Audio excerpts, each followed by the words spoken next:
Hi everyone. I wanted to make sure that even if you weren't in church this morning and you didn't get to hear the notice, I wanted to make sure that everyone was aware of what was going on, and so I've given you this opportunity to hear it in the comfort of your own home. Just recently in church we've been thinking about the book of Exodus and Moses' story, and it's caused me to think about journeys. I want to tell you about a different journey, about God's guidance and his provision. You don't have to worry. I don't want to steal anyone's thunder on Exodus.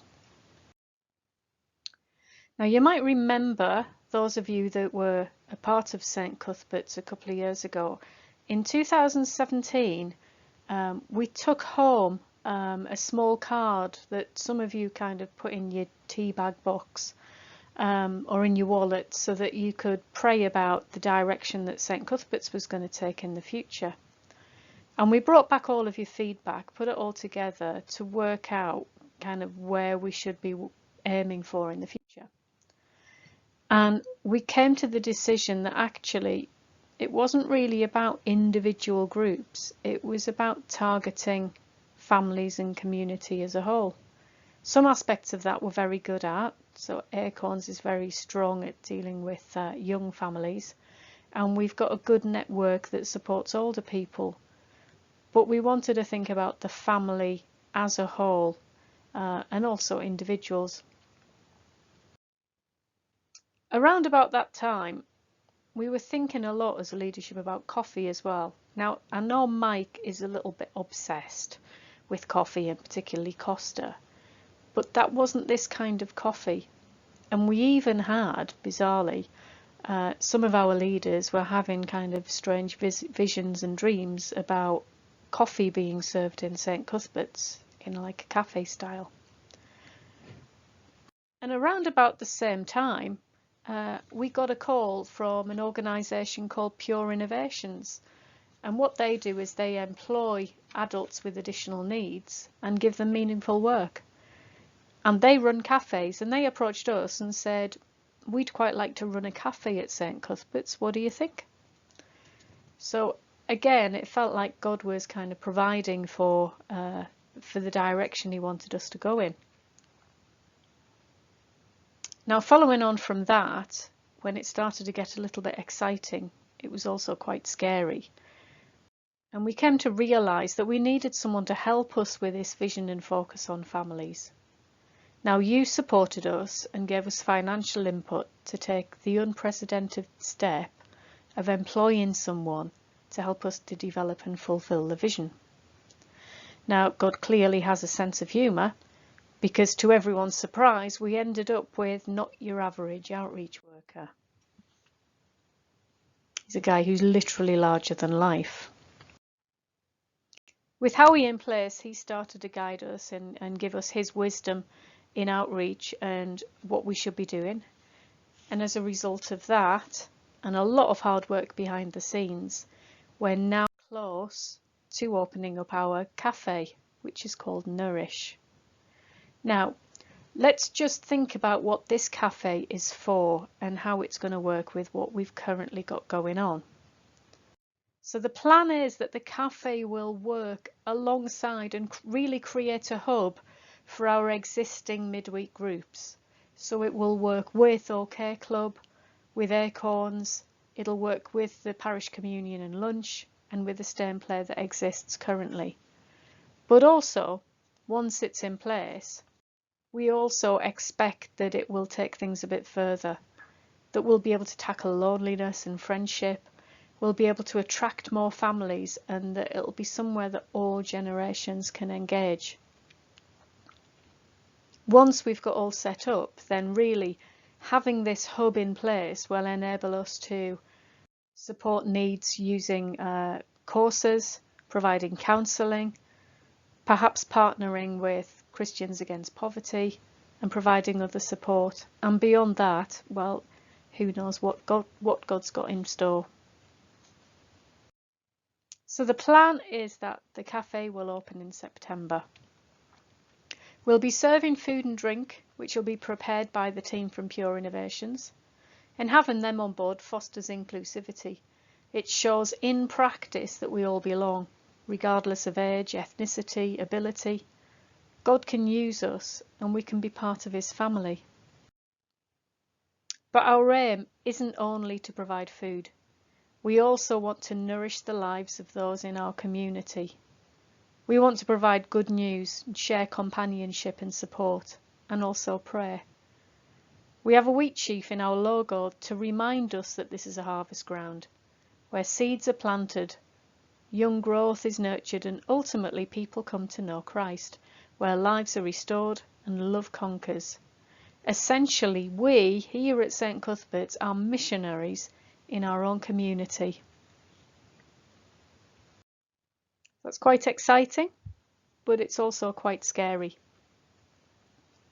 Now we're getting the building into shape with a two-phase project to change the layout and of course get together all the stuff that cafes have, kitchen equipment, tables and chairs, decors.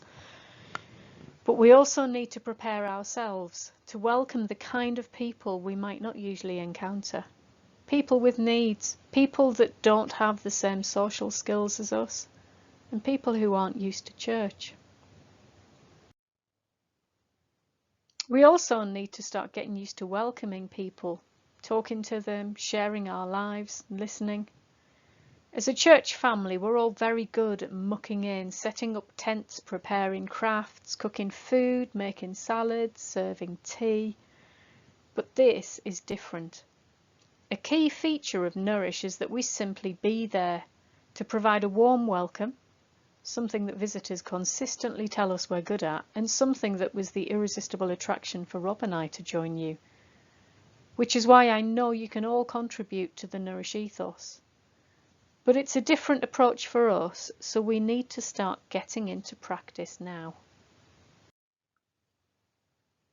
We need to let our community know that Nourish is coming and that it will be a great community cafe, but also offer more friendship, courses, support.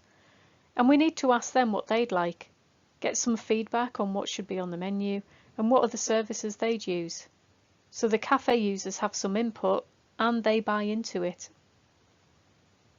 So what's the missing element? I know you all know the answer to this.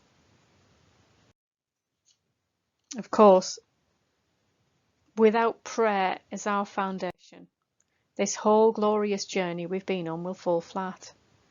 More important than anything else we do in this project is pray. Now we have some great prayer warriors here in church, and many of us pray faithfully in our own homes. But we need to unite in prayer and pray more than ever.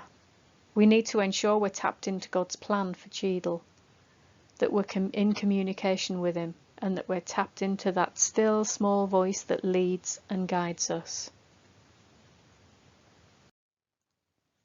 So what's Picnic in the Park got to do with it? Well, this is our opportunity to take that first step out there into our community. And this can be our training ground. We're going to be appealing to the younger children with messy church crafts, and we might have some puppets. And we'll have a stand to promote what we do currently, Abney Run, our activities, and the forthcoming cafe, so we can share information, ask for feedback, and get suggestions. And on that, I've also got some pamphlets and leaflets arriving next week that I'd like you all to have a look at, because you're going to be using them to share God's word with people. Because we want to listen and serve, we'll also have an area where people can come for a chat, and we'll offer prayer for anyone that'd like it. Essentially, this is an opportunity for us to practice being with our community through talking, sharing, smiling, helping. It's a bit scary as we don't have the usual props of bouncy castles, play equipment and the like, but it'll be a safe space for us to learn how to be us, but out there. So please, if you're able, sign up for an hour to set up, to practice in one of our zones, or to help us clear up. But that's not all you can do. The day of the picnic, here in church, we'll have a morning service at 10:30. It'll have many of the usual elements, and as a bonus there will be an opportunity to spend quality time praying for all of this, to tap into God's plans, to give thanks for this amazing journey so far, to pray for our plans, and for everyone taking part in the park, and for everyone volunteering to support the cafe. If you don't feel you can contribute anything else, please pray. We can achieve nothing without it. So, here's the contents of my brain, and here's a summary to help you know what to do next. So please, if you can, then volunteer. If you volunteer for picnic in the park on the 21st, you can set up and pull down. You can get involved with the crafts, you can get involved on the information stand, you can have conversations, you can pray with people. And think about the cafe in September. Would you like to help out and be part of the welcome and taking the orders? Would you like to be someone that just sits in the cafe and is there for people, just a welcome face for people to see and someone to chat to? And we'll also need people for standby duties. And also, please pray. So come to the prayer focus if you can, but particularly pray for the cafe group as they make decisions and make it all happen. And pray for the building group who have some really tight deadlines to work to, and again, big decisions to make. And please always keep praying and giving thanks for what God's done for us.